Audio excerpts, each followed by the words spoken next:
आज के इस लेक्चर में हम हिंदी के टॉप 10 मतलब कि 2 क्वेश्चन लेके आए हैं।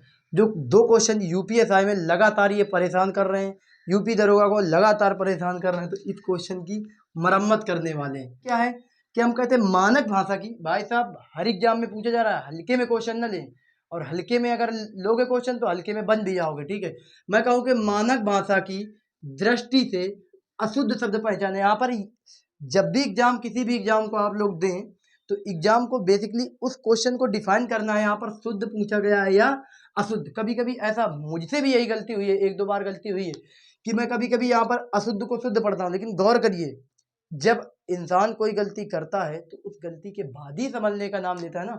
तो यहाँ पर अशुद्ध शब्द पूछा गया है, तो मैं कहूँ अशुद्ध शब्द क्या है। अगर हम मानक भाषा की बात करें तो यहाँ पर दायित्व तो नंबर 1 में ये सही है, दायित्व नंबर 1 में शुद्ध है। मानक भाषा की, हमारी जो मानक भाषा है दायित्व में है, तभी तो मानक भाषा है।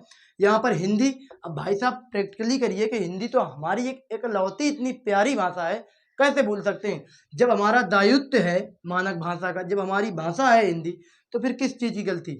अब यहाँ पर मैं कहूँ कि हिंदू गलत है यार। हिंदू, अब भाषा से रिलेटेड, जात से रिलेटेड भाषा कहाँ है, तो सीधा सीधा अस्त दिख रहा है।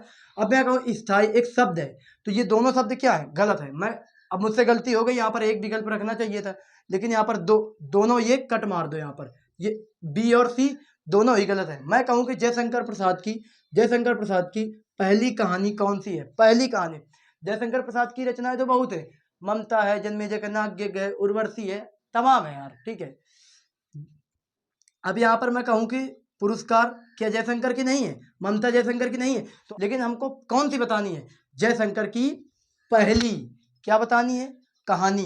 कंकाल तितली ईरावती ये उपन्यास की कहानी पे आते हैं, तो हमको उपन्यास और कहानी और इनके सारांश पर ध्यान देना है। तभी आप किसी भी कवि का उसकी रचनाओं को डिफाइन। पहली बात तो हमारी ग्राम होगी, इसको याद करने की ऐसी ट्रिक है कि जयशंकर प्रसाद का जन्म पहली बात तो ग्राम में हुआ था। ठीक है, तो पहली ही रचना उन्होंने क्या की थी, जैसे ही ग्राम में प्रवेश किया पहली रचना खुद की उनकी ग्राम थी। तो आप समझ चुके होंगे ये है ग्राम। यूपीएसआई में ये क्वेश्चन लगातार पूछे जा रहे हैं, तो कैसा लगा ये सेशन, इस चैनल पर नए हैं तो बिना कहे हुए आप सब्सक्राइब कर